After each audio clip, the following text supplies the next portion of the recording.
Through grace we can conquer, defeat all our foes. God leads his dear children along. Some through the waters, some through the flood, some through the fire, but all through the blood. Some through great sorrow, but God gives the song in the night season and all the day long. In our episode 1, we witness God's undeniable faithfulness, love, and protection over those who choose to remain intentionally steadfast in their faith. This is the inspiring story of the Mercado family, Tatay Alvin, Nanay Brenda, and their 2 daughters who were both born with microphthalmia, a rare visual impairment. Through years of unwavering commitment, naitaguyod nila si Nazarina at Camille through God's grace and mercy. Grounded in the wisdom of Proverbs 22:6, train up a child in the way he should go, and when he is old, he will not depart from it. From childhood to higher education, and now into their professional careers, their wisdom, talents, life experiences, and profound faith in God have ultimately transformed them into the successful individuals they are today. Napanood niyo ba ang episode 1? Kung hindi pa, I invite you to watch it later or whenever you're free. I-search ninyo lang po ang Sadmayor United Methodist Church sa Facebook or YouTube at hanapin ang ating July 31, 2026 Commune Friday broadcast. And tonight, sa ating episode 2, patuloy natin saksihan ang kwento ni Nazarina at Camille, ang kanilang paglalakbay sa pag-ibig, mga pagsubok na kinaharap, at ang kanilang mga tagumpay sa buhay.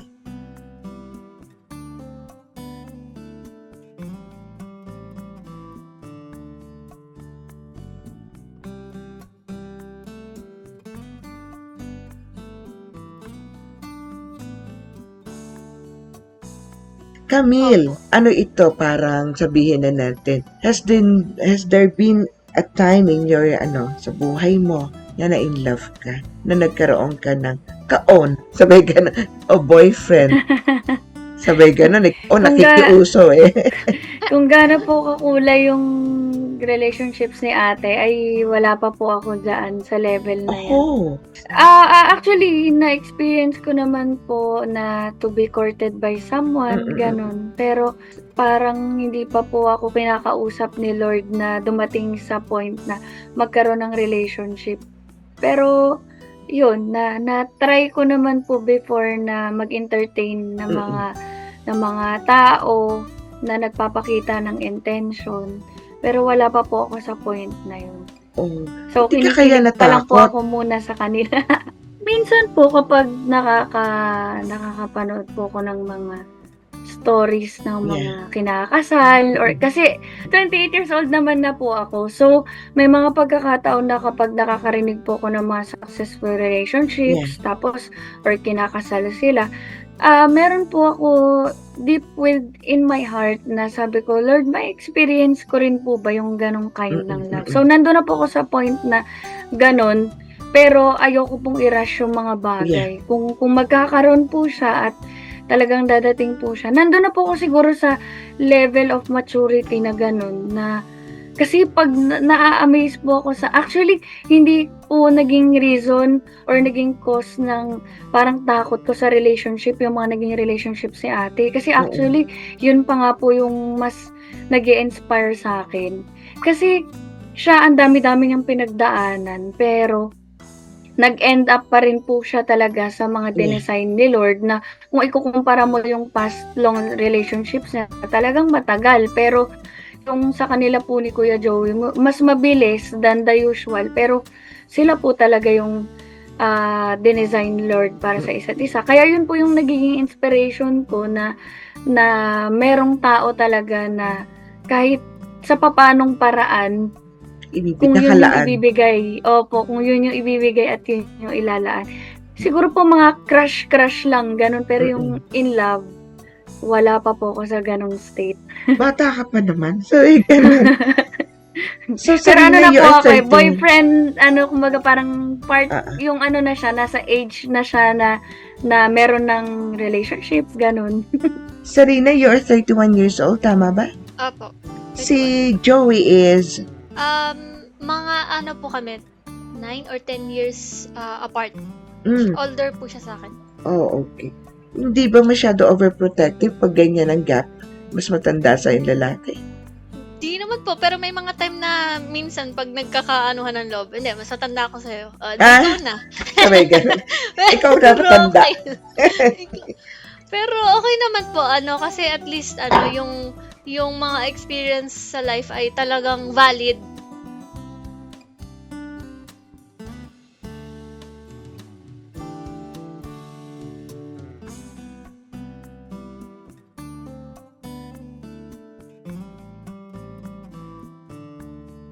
He is the one. Oo, he is the one talaga.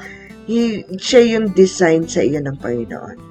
Dahil nga po I've been to failed long-term relationship way back. Nung parang medyo na-exhaust na ako. Oo. Parang hindi ako nag-question sa Lord, pero more on sa nangyayari. Sabi ko pa nun, yung drama ko pa nun sa isip ko, ano ba yan? Parang nagmamahal naman ako ng maayos. Lubos. Parang wala naman akong sinasaktang tao, ganun. Ang pinaka-ano ko kasi nun talaga question, bakit natatapos? Bakit may, hindi naman totoo yung sinasabi nila na maglalast, ganun. So, nung nakilala ko po siya, actually, sobrang tagal na namin magkakilala. Mhm. Way back 2014, pero hindi talaga kami masyadong nag-uusap. Kung nag-uusap man related sa technology, nagtatanong-tanong po sa kanya kasi yun yung nakita kong niya yung biniplay niyang role sa community namin na nagtuturo siya ng mga tech-related stuff sa isang group namin. So, yun, kung i-approach ko man po siya, nagpapaturo ko ng about sa technicality sa internet or nagpapaturo ko ng English, gano'n. Tapos may time din na nakapunta po siya sa amin nung nagpaayos naman din ako ng computer. Then, di ko po alam, nung 2021, nung nagkaroon ng challenge dun sa second relationship ko, yung sa pinakamatagal dun sa 8.5 relationship, pandemic doon, limited yung mga nakakasama, nakakausap. Tsaka gano'n naman po talaga yung personality ko pagdating sa sarili kong mga pinagdadaanan. Pili o halos sa akin lang, sa sarili ko lang yung mga ko. Di ko nga po agad din nasabi kay Camille, gano'n. Tapos, isa siya dun sa mga pinagsabihan ko. Bukod sa isa sa mga nagtulak sa akin ng gano'n na mag-seek ng advice sa kanya, yung perspective po as a guy. And, ewan ko lang, yung may po ako nun na, may impression ako nun na na-explain niya yung mga bagay-bagay sa akin. So, gusto ko talaga at that time na maintindihan. Gano'n kasi ako, pag may hindi ako naintindihan, tanong ako ng tanong, bakit nangyari to? Bakit ganito? So, isa siya sa, siguro, 4 lang na nakaalam, 4, 3, ganun. Yun, siguro dun yung pinaka, nag-start yun. Kasi, syempre, you get to know someone beyond dun sa mga dati nyo na pag-uusapan. Yeah. Outside dun sa mga pagtatanong. And nagtuloy-tuloy po yung usapan namin. And nung una, tinitis niya ako. Kala ko, he is just being him sa akin na. Kasi kahit naman po noon na nag-uusap kami, mapangasar yan dalawa lang yung default mode sa akin, yung naasar ako, inaaway ako niyan wala lang, trip niya lang. So akala ko nag-play around lang siya. So nagulat po ako until i-confess niya sa akin na matagal niya na akong gusto, matagal niya na akong napapansin. Alam mo, di ba pag pareho kayo halos ng personality, talaga ang tendency magka-clash, di ba? Madalas yun pero because this is designed, your relationship, your marriage is designed by God, kaya kayo nagkakasundo.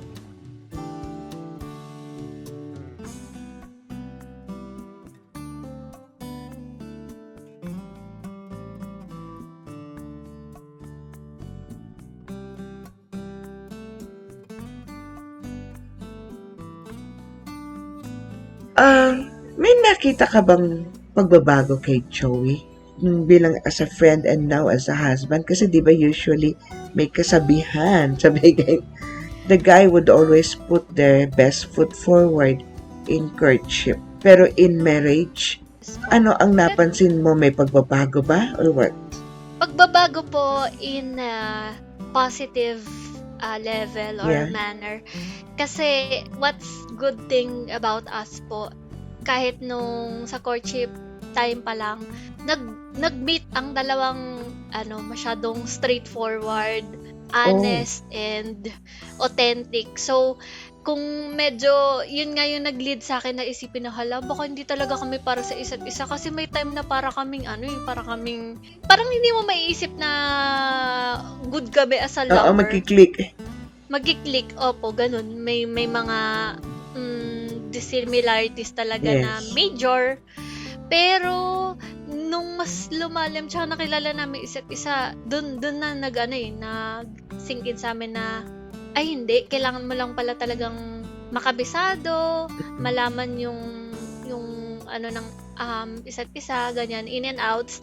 And masasabi ko na hindi po siya nagpakitang tao, like para maka-pogi points, gano'n. Kabaliktaran po. Mas na-appreciate ko siya kasi gano'n siya. Kasi gano'n na honest siya, genuine siya, and hindi siya yung sinasabi niya talaga na, ay, sorry, hindi ako kagaya ng ibang tao, ibang lalaki na sasabihin sa'yo ito just for you to feel good, feel better. Kung may mali naman ako, kung may mali ka, ganyan, then I tell you, kasi mo yun growth mo yun. Ibig sabihin, dun talaga nakikita yung love, and sobrang na-appreciate ko po yun. How is your relationship with his family? Ilan ba sila magkakapatid? 3 po. 3, panganay siya. Opo. Then, he has 2 younger sisters. Okay naman po, and sobrang supportive nila sa akin, sa amin, sa kanya. And dati pa lang po, nung boyfriends, girlfriends pa lang kami, talagang minsan po pag may time na na wala pong makakasama, talagang nakakasama ko na din po yung si mama, tapos yung mga kapatid niya kapag available po sila. So parang na po talaga kami. Hindi pa man kami kinakasal, yung join together na yung family. And kahit po yung family ko, ang agad nung nakilala sila na, ang bait ng family nila. So, doon pa lang parang alam ko talaga din na at peace sila na nasa tamang place ako, lalo na nung time na kinasal na ako, and dito na po ako titira.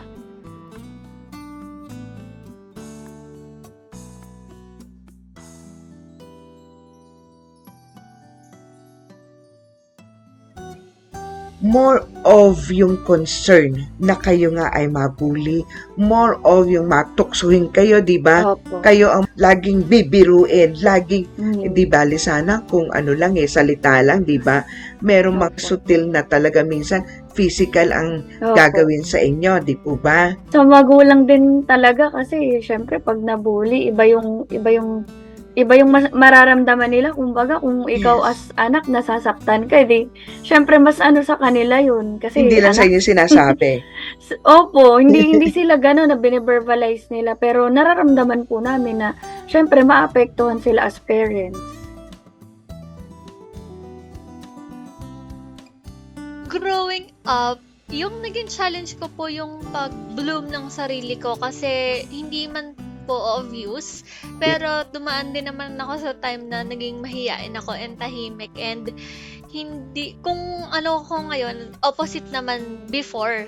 So, may mga time na siguro ang sa akin yung nauna nga yung challenge, yung mga time na yung mga sa kaklase mo, sa teachers mo, ganun, na kina-question yung abilities mo, or lalo pag nakikita ka nilang nagtatap, kini-question nila yung kung bakit mo yon nagagawa, nakukuha, blind ka naman. So, parang nililimit ka nila sa pwede mong mga ma-achieve dahil blind ka. But then, may nagturo po sa akin na isa kong teacher nung grade 3 ako. Actually, tapos na ako nito ng grade 3. Transferring to grade 4 na ako. Kasi second honor po ako during that time. Sabi niya sa akin, it would have been yung first place kung hindi ako tahimik, kung hindi alam niya kasi instead na mag-recite, sinasabi ko lang sa katabi ko yung mga sagot, tapos tahimik lang ako.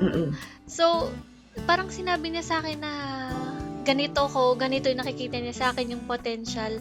Why not i-maximize ko yon, spread my wings, and during that time, hindi ko po alam, pero parang na-open yung eyes ko na, bakit ko nililimit mismo yung sarili ko, na kung ako, na-expect ko yon sa iba na hindi nila yung gawin sa akin, pero may part sa sarili ko na ako naman yung gumagawa nun. So, doon po talaga nag-umpisa lahat na mas makilala ko pa yung sarili ko and mas explore ko pa yung mga kaya kong gawin.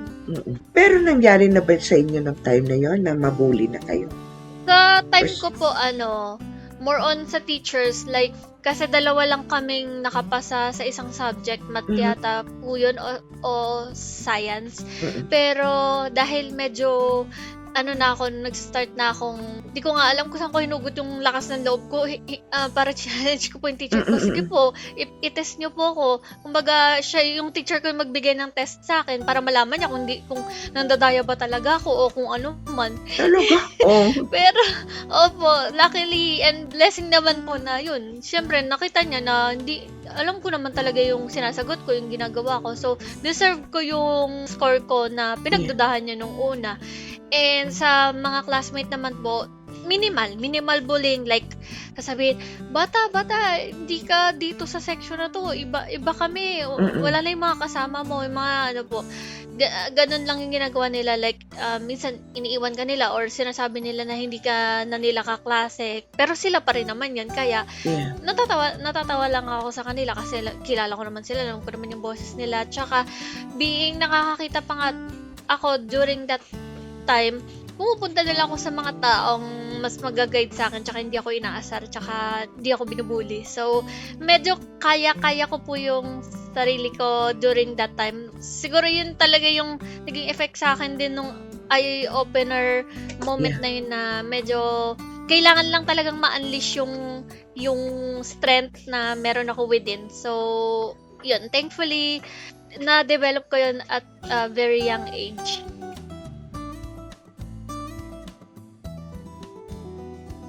Ay, hindi po ako nag-JS. Ay, hindi. Hindi Was po. it a choice? Hindi ka talaga umattend? Opo, it's a choice. Hindi Choice. po ako kasi masyadong mahilig sa mga ganong gathering, lalo nung bata po ako. Mm-mm. Pag performin mo ko, pag pakantahin mo ko, mahihiya ako, pero kaya kong gawin. Pero yung socialize with especially with many people, yung mga JS, hindi. Nung high school po ako, active po ako sa performing pa rin. Yeah. Sa music pa rin.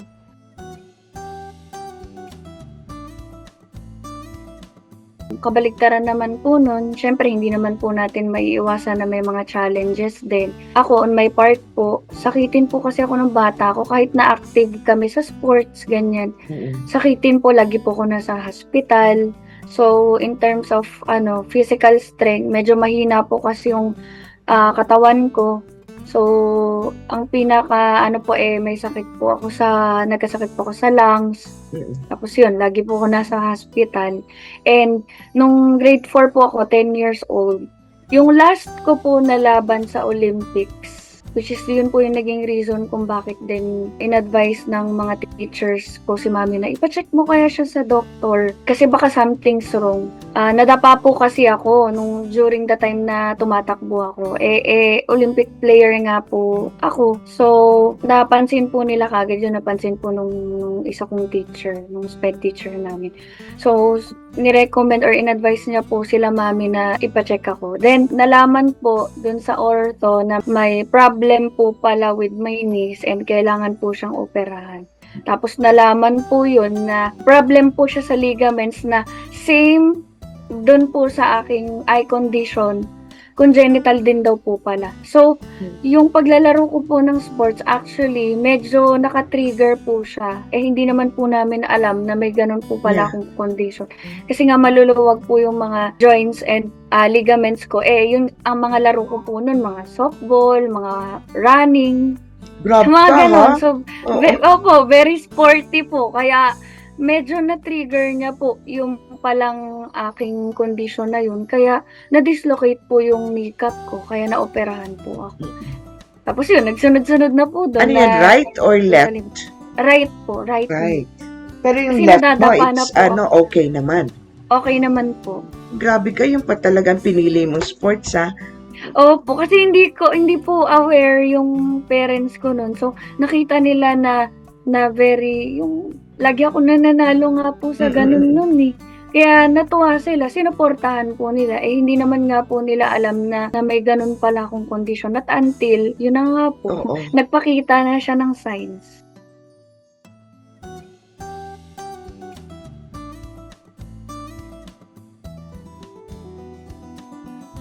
Doon po kami napasok sa mga choral groups, tapos nakapag-aral po kami ng konti lang naman na piano, sa music. Kumbaga doon po namin mas na hone or doon nag-start yung foundation namin sa music, sa performing, and sa sports din. Pareho po kami actually ni ate. Active po yung aming pong lifestyle. Tapos doon po kami natuto mag-computer. So, na-explore din, na-enjoy po namin talaga yung childhood namin kasi dahil sobra pong supportive ng parents namin, lalo po si mami. Talagang kung saan po niya malalaman na merong mga training, sali kayo dyan. Kung saan po merong mga yung magpe-perform or yun yung mga voice lesson, sali kayo dyan. Ganon po siya. Kaya sobrang blessed po kami na ganon po yung klase ng support system na meron kami.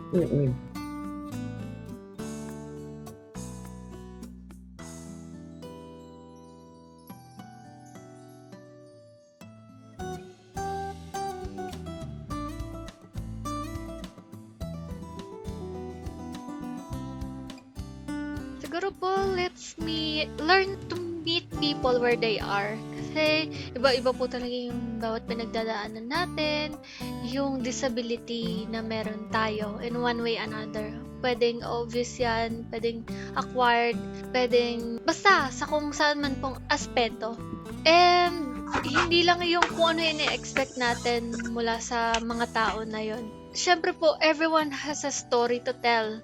A struggle, and also a light that deserves to be seen.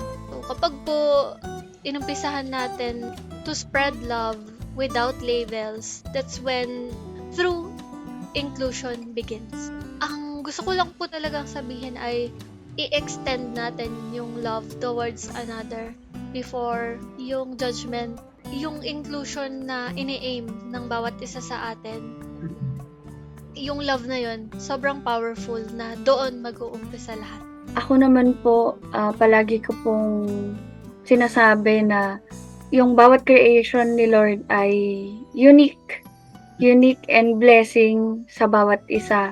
So, I encourage everyone to celebrate yung uniqueness na yun. Kasi kagaya nga po ng nasabi ko kanina, na naniniwala ako na kaya tayo kinreate ni Lord na magkakaiba. Which is kasi parang kapag sinabi nating iba or different or unique, minsan kasi nagiging negative yung connotation niya, pero sa totoo lang, yun nga yung nagpapaganda ng mundo natin, yung pagkakaiba-iba natin. Yeah. Dahil yung pagkakaiba-iba po natin, kapag natutuhan nating i-celebrate, doon natin marirealize na everyone, no, merong kanya-kanyang part na gagampanan or connected to performing, to theater and to arts din. Parang teatro lang po 'yan.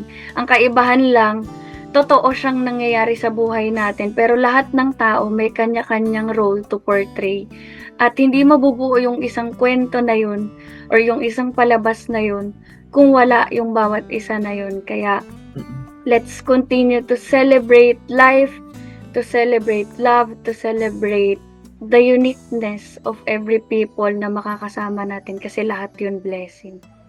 Ipinakita sa atin ang kahalagahan ng paghahanda ng puso sa season ng singlehood, na hindi tayo dapat magmadali, kundi magtiwala sa timing ng Diyos.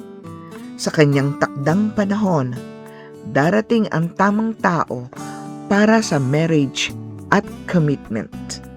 At laging tatandaan, God's delays are not God's denials. Dahil may dakilang layunin ang Diyos sa bawat season ng ating buhay.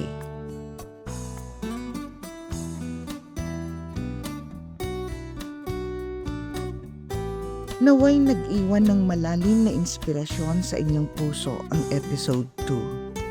Sa bawat kabanata ng Mercado Family, nina Tatay Alvin, Nanay Brenda, Zarina at Camille, patunay ang kanilang buhay na ang pagsubok ay hindi kailanman nagiging balakid para sa dakilang plano ng Diyos. Sa kabila ng pagkakaroon ng 2 anak na may microphthalmia, hindi sila sumuko. Sa halip, hinarap nila ang mundo ng may tapang, determinasyon at matatag na pananampalataya. Ang kanilang buhay ay isang hamon sa ating lahat, na ang tunay na paningin ay nanggagaling sa puso at paniniwala sa Diyos. Mercado at Balgoa families, saludo ako sa inyong di matitinag na pananampalataya. Sa bawat lungkot o saya, sa karamdaman o kalusugan, naway magsilbing paalaala ang kanilang kwento na sa ating Diyos, tayo ay laging panalo. Continue living fully with, for, and in God. May the Lord keep watch between you and me when we are away from each other.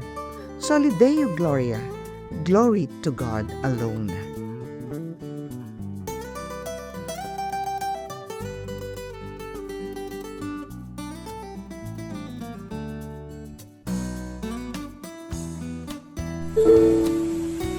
Happy birthday to you.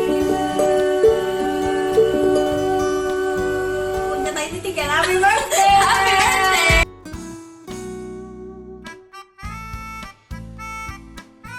Sino mas matalino? Ay, siya. Parang ayoko. O hindi naman ang basa. Kasi paglaban Wala ba? sana hindi na lang ako matalino. O iba? Yung buhok ko na lang. Sino mas magaling kumanta? Eh, di siya. Yung yung totoo, ininom mo na ba yun? Sino mas maganda? Ayoko! Ayaw pa! Hindi ko sabi kailangan mag-yogan. More of yung matuktuksuhin kayo, di ba? Tuktuksuhin kayo, di ba?